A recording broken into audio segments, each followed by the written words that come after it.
के तपाईँ जापानमा काम गर्नुहुन्छ? अनि पुरानो काम बदलेर के नयाँ काम सुरु गर्दै हुनुहुन्छ? त्यसो हो भने तपाईँले 14 दिनभित्र इमिग्रेसनमा यो रिपोर्ट गर्नै पर्छ। तपाईँले पुरा गर्नुपर्ने यो प्रक्रियालाई अङ्ग्रेजीमा notification regarding the organisation of affiliation भनिन्छ। यसलाई जापानीमा सोसोकु किकान्तो नि कान्सुरु तोदोकेदे भनिन्छ। नाम सुन्दा जटिल सुनिए पनि यसको प्रक्रिया भने सजिलो छ। तपाईँले विभिन्न आवश्यक डकुमेन्टहरू एउटा फोल्डरमा जम्मा गरी इमिग्रेसनमा बुझाउनुपर्छ। यो वर्किङ भिसामा हुनुहुने सबैका लागि आवश्यक कानुनी प्रक्रिया हो। तर यसो गर्नु किन आवश्यक छ? यसो गर्दा तपाईँको भिसा स्ट्याटस अपडेट हुन्छ। पछि भिसा रिन्युअल गर्दा समस्या आउँदैन। जापानमा तपाईँको लिगल वर्क रेकर्ड सुरक्षित रहन्छ।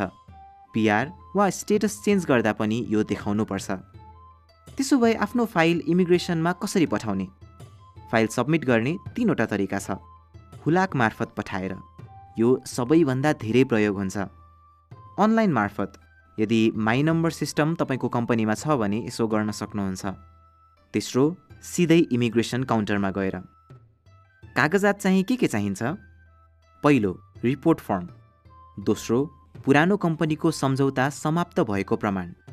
तेस्रो, नयाँ कम्पनीको सम्झौता। चौथो, रेसिडेन्स कार्डको एक प्रति। कृपया रेसिडेन्स कार्डको दुवै साइड आउने गरी राख्नुहोस्। पाँचौँ, पासपोर्टको एक प्रति।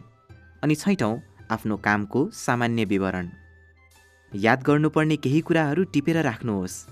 तपाईँले आफ्ना कागजातहरू 14 दिनभित्र अनिवार्य बुझाउनुपर्छ।